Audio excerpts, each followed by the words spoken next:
Welcome to Unscripted with Russo. I'm your host, Ashley Russo, president and executive producer of The Peak TV. For our podcast, we decided to explore the people behind the narratives. I'll introduce decision makers and influencers who are winners in their field and find out the intimate story behind their rise to success.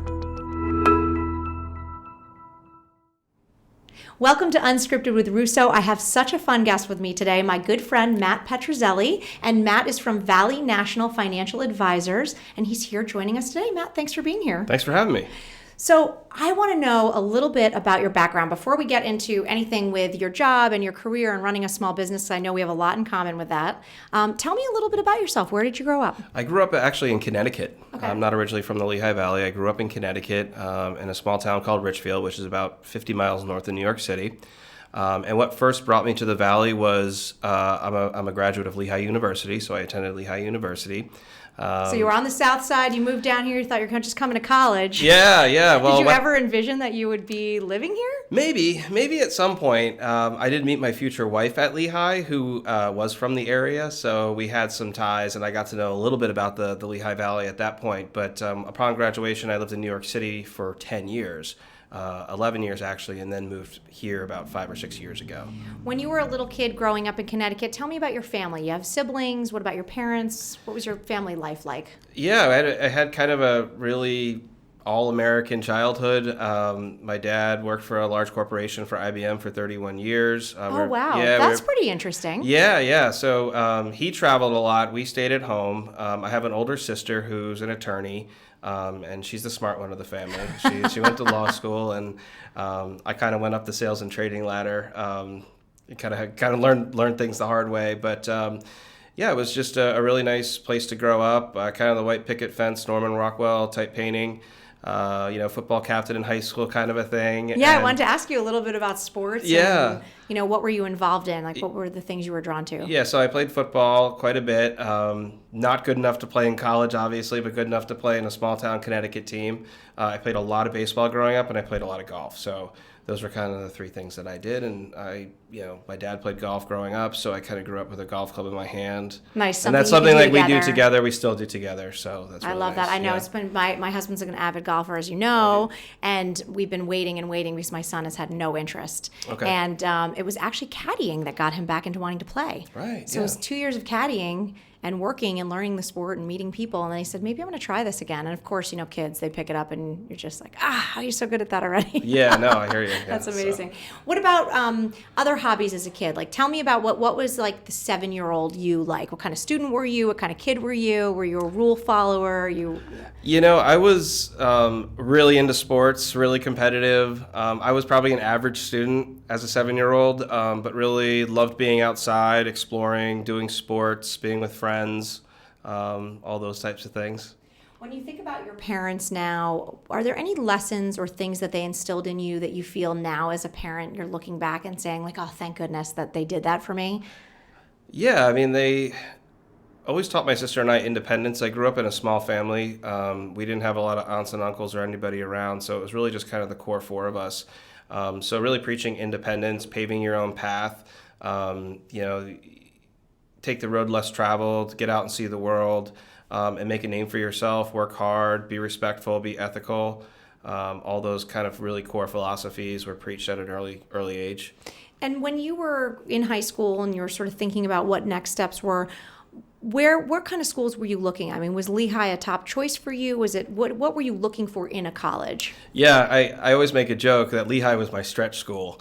It's really where I wanted to go. My dad was a Lehigh graduate, so I grew up. As I mentioned, I didn't have a lot of immediate family around, so we used to go vacation with his friends from Lehigh and his college fraternity brothers, and I saw they all had beautiful wives and good jobs and loved to hang out at Lehigh, and I was like, this is for me. This is really cool. So you knew that was a place you wanted to go. I knew, early in high school that's where I wanted to go, and I was really motivated to get my grades up and to, I was president of student council and all that. So I had the social aspect of being a good Lehigh prospect. I just needed to work on the grades, and I was able to do that by just really knowing what I wanted and getting into Lehigh. It's interesting when you have a goal and something to go towards, how much that can motivate you. You know, it's always, I have teenagers now. You're not quite there yet. No. But, you know, it's hard to externally motivate them. You know, there has to be something within that they feel that they're driving towards. Right. And I love that you kind of had that. When you talk about the student council, tell me about your campaign. I want to hear about this campaign that you ran. Now, were you on student council before becoming student council president? Yes. You were on the path. Yes. You were on the path to politics. Yes. Okay. Yes. How did you make that decision? Like, why was that something you were drawn to? I've always been involved in leadership and politics, and may sound pompous, but I always feel like I was well liked. So I really wanted to give back. I always wanted to be involved. I always wanted to help people that couldn't be helped. And I felt when I was young, and you're naive, that student council is a way to do that, right? Free pizza on Wednesdays and all the things you're going to do, but you're actually not going to do it. So for me, it was more just kind of when I was a freshman in high school, kind of getting involved just as a kind of a regular student council member. And there really wasn't much campaigning to do. And I think when I was a senior and kind of running, as a elected officer, it was more people knew who I was. They knew I could represent them. Did you have a platform? I did not have a platform. My platform. Did you have buttons? I did not have buttons. Gosh, what kind of campaign was this, Matt? It wasn't very good, but somehow it worked. Yeah, basically, I think I was friends with a lot of people. Something that I really believe in today. I see bullying and all that other things with kids, and being captain of the football team and being on student council, it gave me an opportunity to make a difference in a lot of kids' lives that maybe were picked on, and I could stick up for them or invite them to do things that they didn't have the opportunity to do because they weren't necessarily in those social cliques, or they're going through socially awkward times in their life. And that is something that always really stuck with me. Some of the best friendships I had in high school were people you never thought I'd be friends with because nobody ever really gave them a chance. And I think when you say what my platform was, now that this was a long time ago, now that I'm talking to you about this, I think that was one of the reasons why, is because it wasn't just one section of students that was... Yeah, it kind of bridged the gap. I was able to get people. along with almost everybody. And that served me very well in college, and served me well as president of my fraternity in college, and it served me very well in business. Yeah, it's so important. You know, people take for granted, you know, they talk about everybody wants to get in their clique, and that time of life is so challenging. But I think that if you can kind of be inclusive and bridge the gap, it is amazing how many people you can pull together. Yeah, it is. So you go to Lehigh. Yep. Do you know right away what you want to study? What did you study? I actually studied international relations and history. Really? So I was an arts and sciences major, yep. Okay, and was there a draw to that? Was it something that you wanted to travel, or you wanted to be in government? I mean... All of the above. So I was really passionate about politics when I was young. I was really passionate about history. I'm still a major history buff. It's like my big passion outside of sports and work. Oh my gosh. Family. Have you and Joe ever talked about this? We have not, no. Okay, so next time you see Joe, my husband, you have All to right, talk Joe, about history. Cat's out of the bag now. All Yeah. right, I know. He loves history. He's doing this thing called the Great Courses. Have you ever heard of them? No. Oh, you have to look online. It's Okay. great. So I think back in the day, they were like probably mailed you VHS tapes or something. Yeah. Like you'd get an encyclopedia. Yeah. But now there's this whole catalog on, I think it's through Apple TV or something. Yeah. And you can sign up for a monthly subscription, and you can literally take a course on anything. It's unbelievable. That's cool. It will blow your mind. Yeah. It's so great. So he'll be like, I'm watching something on Japanese food culture tonight. Are you interested? And sometimes I'm like, no. Yeah, sometimes yes, I'm like, sometimes yes. no. But if you like history, everything historical there. Great courses. Yes, so Okay. I'm really fascinated by people. Like when I talk about history and international relations, it's all about how do people interact with each other to do great things or to build things that really impact a lot of other people, and really this leadership and how interesting people from different walks of life can be some of the most famous people and most successful people of their time. I think that's such a fascinating thing about history. And we can go back, whether it's European history, U.S. history, and just read about interesting people and where they came from and what they accomplished. So that's kind of was really one of my big passions. I did think that I wanted to be in government. I think when you're younger, you have kind of a naive view of what being in government is. So after my sophomore year, I did a summer abroad in London and actually worked for the British Parliament. So this was in the summer of 2001. So this was right before 9/11. Oh my gosh. So the biggest issue, Tony Blair at the time was the prime minister, the biggest issue in Parliament was whether to let Jerry Springer on BBC. Really? And the ethics of the British people weren't going to let that American trash on their television. And so it's And amazing. they stood firm on that one, right? Oh, sure. Yeah. I thought so. Anyway, after 9/11, that kind of changed the whole dynamic of really everything as kind of a junior in college. So after my junior year of college, when everybody was rushing out to get an internship at Wall Street or wherever they were going to end up the rest of their life, I decided to attend National Outdoor Leadership School, which is called NOLS. I loved being outside, and it was basically, I spent the whole summer. And where is that? It's all over the world. Okay. So at the time, I did it in the Yukon territory of Alaska. Oh So my I was like gosh. resupplied by plane. I didn't take a shower for like 75 days. I didn't shave. I know it's hard to imagine. Do you have pictures from that I time? do. I Okay. do. I'll show We'll you have to have sometime. those put up on this podcast so Okay. that all the That's- people listening that's are now fine. seeing what I'm I mu- have not yet seen. I'm much younger and much thinner because I didn't really eat or drink but it anything sounds while like I was out much there. hairier. Yeah, much hairier. Actually, I have a nice picture right before we finished the trip because one of the people on the trip trimmed our beards with a Swiss Army knife. So, Wow. yeah. What an incredible experience. I mean, what did you take from that time kind of in the wilderness? You know, for me, I just needed to have and do something that was a sense of adventure, but it also had to have purpose. It wasn't just like go sit on a remote island for 2 months and find yourself. I didn't need to find myself, but I wanted to do something that I could say, I'm never going to do this again in my life.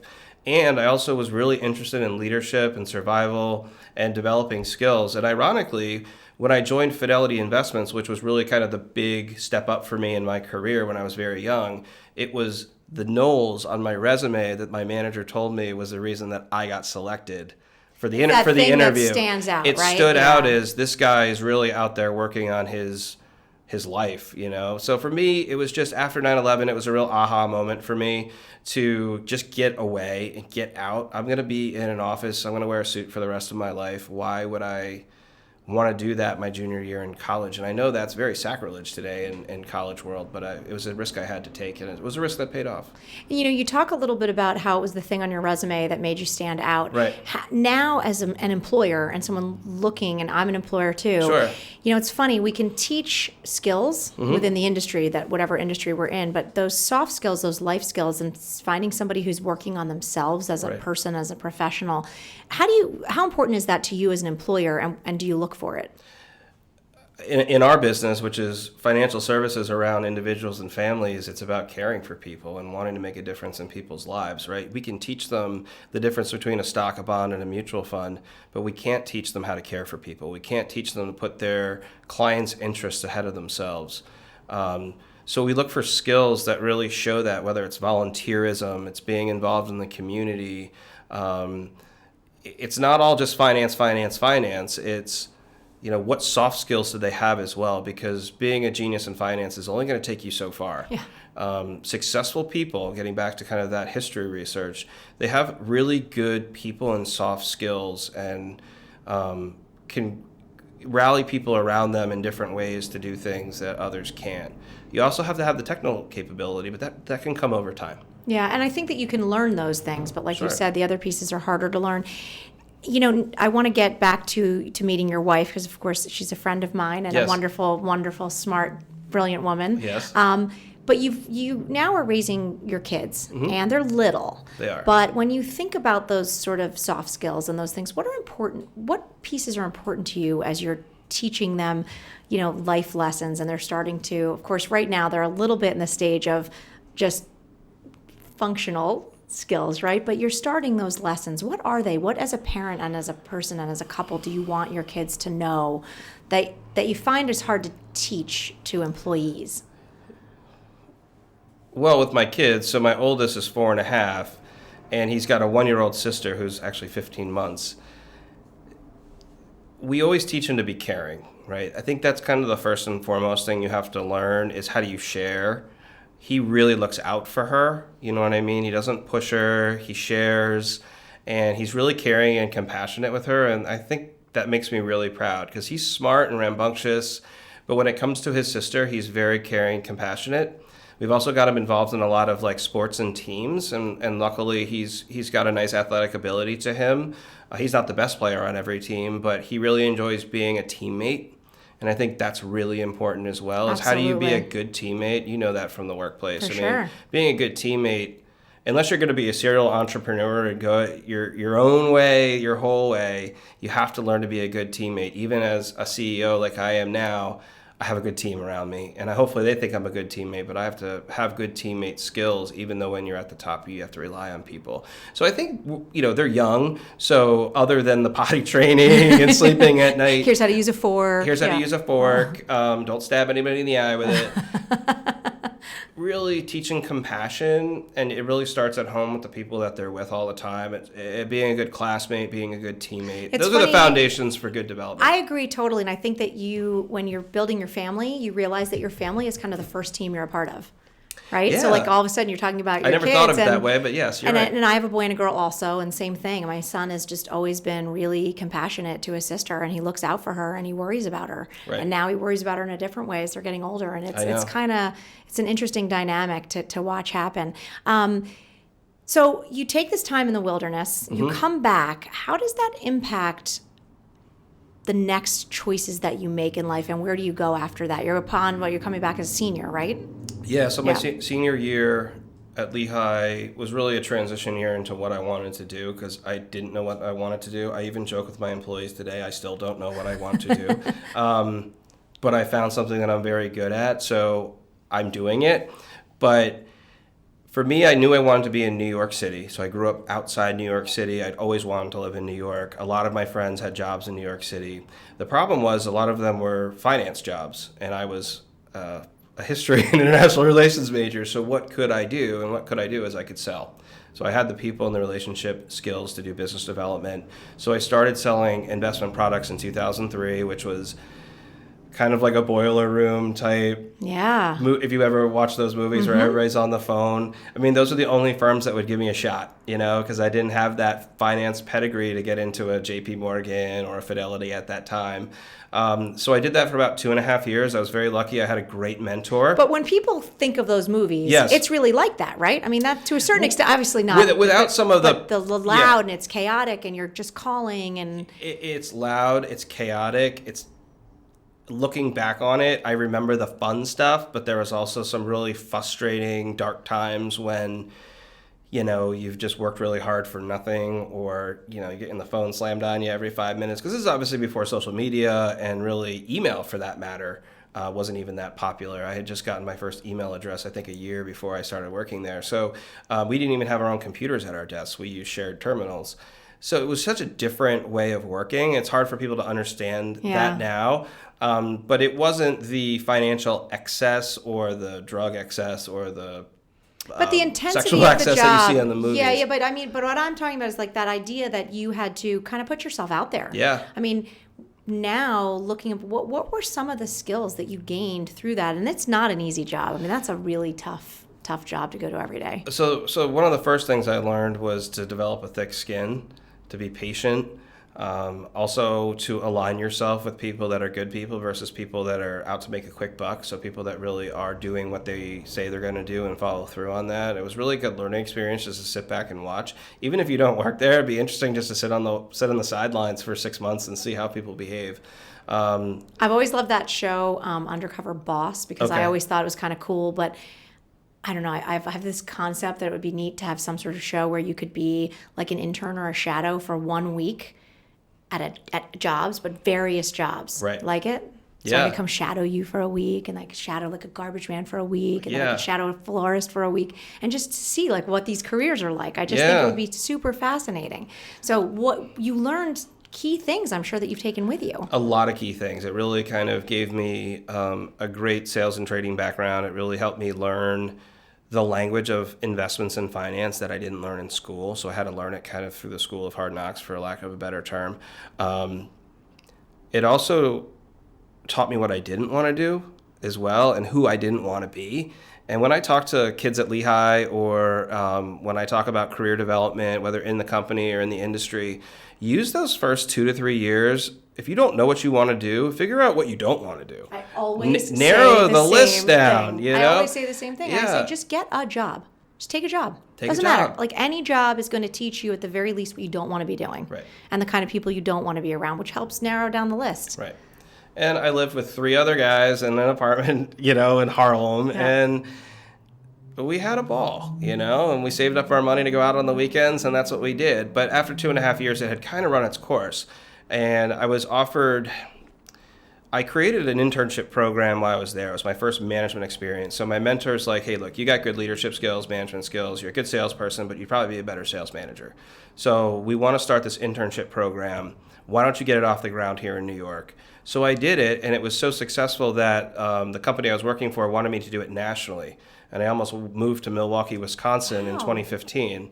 And I was getting a job offer from Fidelity at the same time. And you asked me about my wife. And at that time, we were kind of getting back together from being apart in college. And I was like, I think I'm going to stay here for a little bit longer. And I ended up going to work for Fidelity. That's really where I learned the financial advisory, wealth management business was in a firm that size that did it that well. It's interesting to hear the pieces of the puzzle come together, right? Just from leadership of student council and football, and then going on this amazing adventure with Knowles, and then doing the call center and management training, and all of a sudden now you're in the finance world. Right. And let's talk about Erica a little bit. So Sure. You met your wife Erica at Lehigh. Yep. And tell me a little bit about your relationship and how long you guys have been married. So we met first day of sophomore year. My fraternity was moving in freshman, and I got a chance to meet her because her sorority was doing the same thing. And we started dating after that. We dated all through college. And then when I went to go to New York after my graduation, she stayed for her 5th year at Lehigh. She's the smart one in the family, just like my sister was. So she stayed for her master's, and I went off to a call center. That's kind of, Lehigh was ushering me out the door at that point. And we spent a year or two kind of during that period of time apart. It was very difficult for us to maintain the relationship long distance. We were in 2 different worlds. We were young. And then she moved to New York herself. And we really didn't see each other for a couple of years. And then we kind of ran into each other just at an event, started seeing each other again. And I think we both realized that even though we were dating other people and had some time apart, that we didn't find anybody else that we enjoyed being with other than each other. So that was it. We were married 10 years ago this month. That's amazing. Congratulations. Yeah, thank you. That's great. And she's from the Lehigh Valley. She is. And so at what point do the two of you make the move? Do you say we're going to leave New York and start a family and move back here?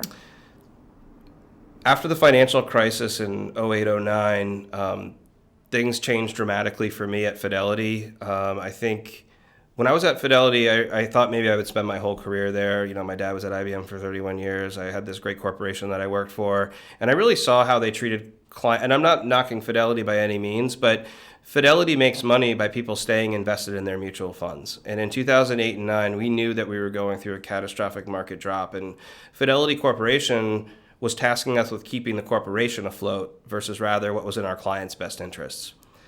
So when I first got married, this was a few years before the financial crisis, or right after the financial crisis, my father-in-law, who obviously was here in the Lehigh Valley and ran a small investment advisory firm, said, "Why don't you come work for me?" And I said, "No, I don't want to go to Lehigh Valley, and I certainly don't want to work for my father-in-law, Yeah. but thank you. We'll see you at Thanksgiving," kind of a thing. And about 3 years after that, I left Fidelity and I went to HSBC to do some global banking just to get a different perspective. Fidelity and I parted ways, and I hated that job. The bank was still picking up the pieces from the financial crisis. Basically, I was hired to pick up glass, from just how damaging that was.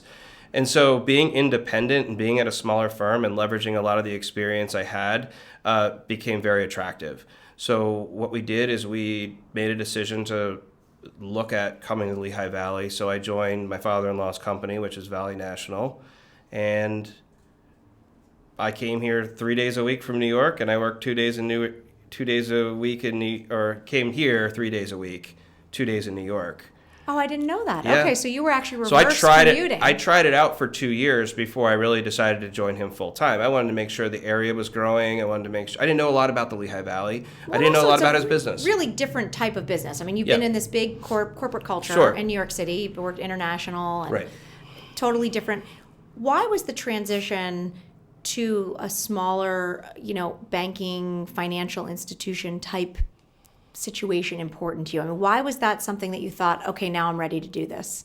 Well, it gets back to what do you really like to do, right? And I enjoy financial markets. I enjoy everything about what I do. I'm very passionate about it, but I was struggling to help people. I was struggling to be independent in my thinking when you work for a very large corporation. And when I came here, I could have those types of things. And I was also seasoned enough in my career to make independent decisions. I love that. It's like the perfect thing at the perfect time. And the funny thing too is Tom had started his business in 1985, and in 2011, it needed some work. There were great advisors there. Tom is probably one of the best financial advisors I've ever been around. But his practice had grown to the point where he really needed somebody with outside expertise to come in. He really needed a manager. Yeah. So putting new systems in place, reinventing them. And of course, the world had changed so dramatically. Sure. I mean, what had happened from, the late 90s, early 2000s up until that point in 2011, 12. Right. Was like it's arguably, right, like the 10 biggest years in history. Speaking of history, I think we're going to look back and say, what happened there? Right. So it gave me an opportunity to really come in and become the chief operating officer, which I did, I think, 7 years ago. And I did that for 6 years of really restructuring the business and growing it. We were $490 million under management when I joined, and we're almost $1.1 billion today. Wow, so that's it's a incredible tremendous growth story. Tom and a lot of his staff that built the business were so integral in allowing me to come in and really gave me a lot of room to run and make decisions and slowly kind of take over the operations of the business. We have almost 40 employees now. So it's really a tremendous story. And one of the things that I love about Valley National, what I see in the community is you guys are really present in the community. You've made a huge commitment. Tell me about some of the things that are important to you, and why is that give back piece such a part of the fiber of the business? Well, the majority of our clients and families that do business with us are in the community, so we obviously have a vested interest in seeing the Lehigh Valley and the community be really successful.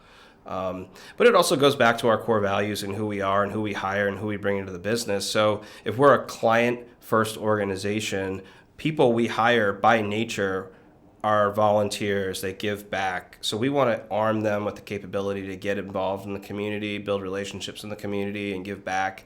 Leave their neighborhood, leave whatever they're passionate about in a better place. We have a weekly newsletter that we send out, and I think one of our junior associates who's really involved in Arts Quest just got a certification, so we're always doing as kind of a certified volunteer to do things at Arts Quest. So I think we're always pushing our individual employees, and then obviously our brand as it grows. It's nice to put our brand next to things that really matter to either our employees or our clients. Well, I'm lucky enough to also know your in-laws, who are amazing people. They are. Tell me a little bit about the dynamic, and I come from family business. Sure. So tell me a little bit about that dynamic. Tom had thought that would be a good fit for you early on. You politely declined, but then ended up coming in, and now there's been this, kind of amazing growth and opportunity. What is the dynamic of being a part of a family business? It's challenging at times, but I think Tom and I have a really special relationship. He's a very calm, calculated individual, really is. And I'm a little bit more of the louder dynamic, you may not think so, but louder dynamic person, and he does a very good job of being patient with me. We do a very good job of separating business and personal life. When I first joined there, and there was really a lot of transition going on, we spent a lot of time both in the office and outside of the office talking about business because there was so much we needed to accomplish. I would say today, Tom has really done a great job of stepping away from the operations of the business and focusing on just some of his clients. And then he's also the chairman of the company. So just kind of keeping an eye on things from a board governance level. And I'd say we don't really talk about work outside of work. We really try to keep it about the grandchildren. And I was just going to say, now there are grandchildren. It's like separating church and state yeah, now, totally. What about the guiding principles of the company? I mean, did you guys find that you were always very aligned in that way? I mean, certainly they are very good to the community and have been for a very long time. Did you come in and find that there was a lot of alignment on your motivation? Absolutely. I think what's interesting is Tom is very different in the way that he thinks about things within the financial advisory and operations of the business than I am at times.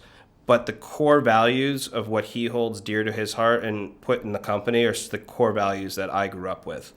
So we never have a disagreement about the hard rock values of what the business is going to do. Our business model, although it evolves over time, we are both in 100% agreement that's the right business model moving forward. We do disagree on little operational items and things, and I think that's just any business relationship's going to have that. But knowing that the really important things, the deal-breaking things, we're in 100% alignment and have always been, has made it very easy for us to work together. I think that's the key, because those little operational things you can come to resolution on, right? Like there's just two different approaches. But what motivates you and what kind of drives you to do what you do every day, I think you can't fake that, and I think you can't really change that in a person. I think you have to be aligned, and I have found in growing this business that having people that also follow your core values and your mission and believe in it is so important. So it's such a great thing.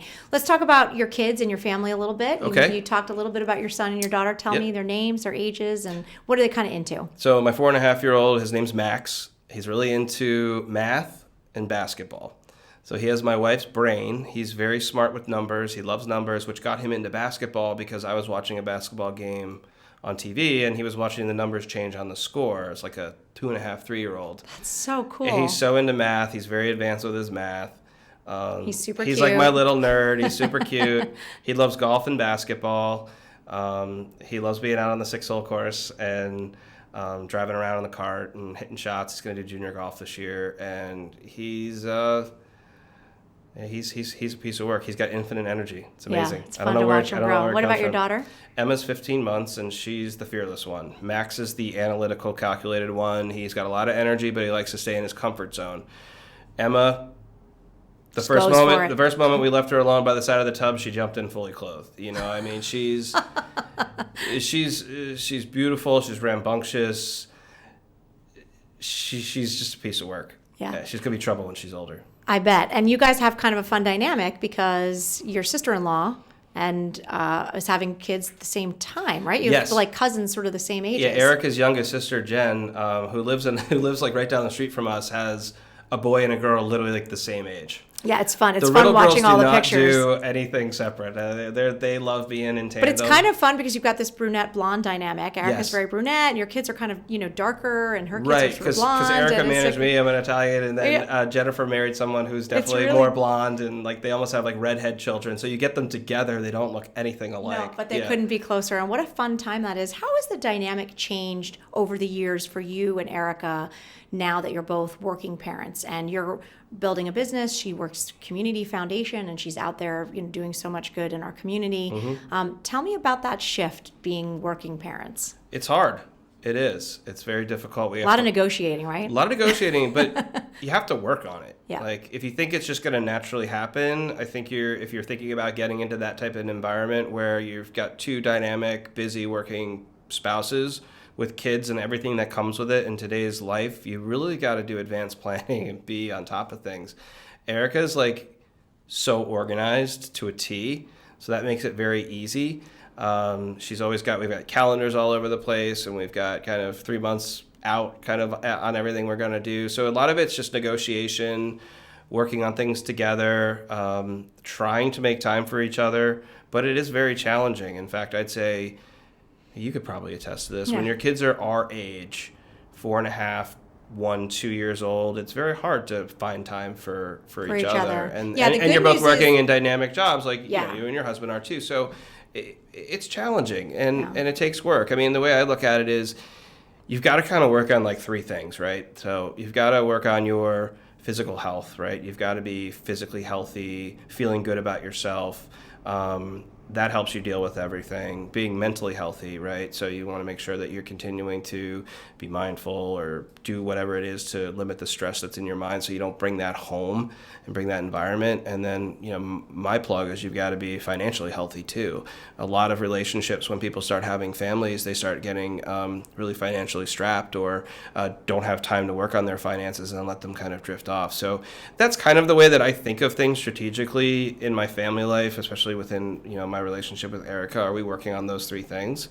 And I find if we're balancing those things really well, we tend to be a lot happier. And most importantly, I think you're saying that you're working on it. And that's you just got to be aware, communication has to be open. And I think the plug for the financial aspect is critical because often I think people think they need to start working on something when they're in it. and you talked about planning your schedule. And, finances are the same thing. I mean, people sort of have these ideas about getting married and owning a home and having kids and those things and retiring. And those things really take advanced planning. They don't need to be super complicated, but they do need to be something you don't ignore until it's a problem. Right. Sort of like your health. So I like that analogy. I think that's great. It is. And for me, the finance piece comes really easy because it's what I do every day. Yeah, but I'm not a doctor and I'm not a fitness expert. So, and I'm not a mental expert. So some of those things, you have to go out and enlist help to help you find out what's best for you. Well, I have good news for you about the kid thing. Good.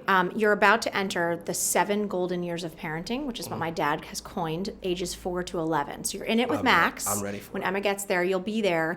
Just enjoy those times. Travel a lot. Go out a lot. Do more than you think is financially prudent. Okay. Because those years are just the greatest. They're awesome. They're potty trained and they eat stuff and they travel well and they have fun and they're engaging, and so really enjoy it. Then you get back to the teen and that's a little bit like having toddlers again, but it's all right. I'm enjoying this stage too. Yeah, so I'm looking forward to it. Well, before I let you go, we do a little rapid fire here. Sure. Are you ready? I'm ready. Okay. What is one place that you have been that is the best place you've ever gone?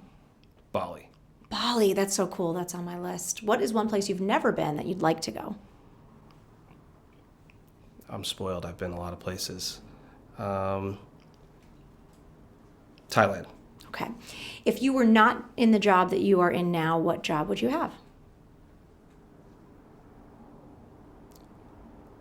I'd be a professor. I knew you were going to say that. I had this sense you were going to say history professor or something.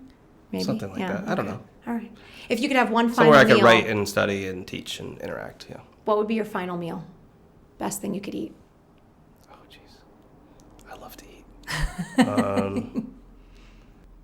I would have to say some sort of pasta.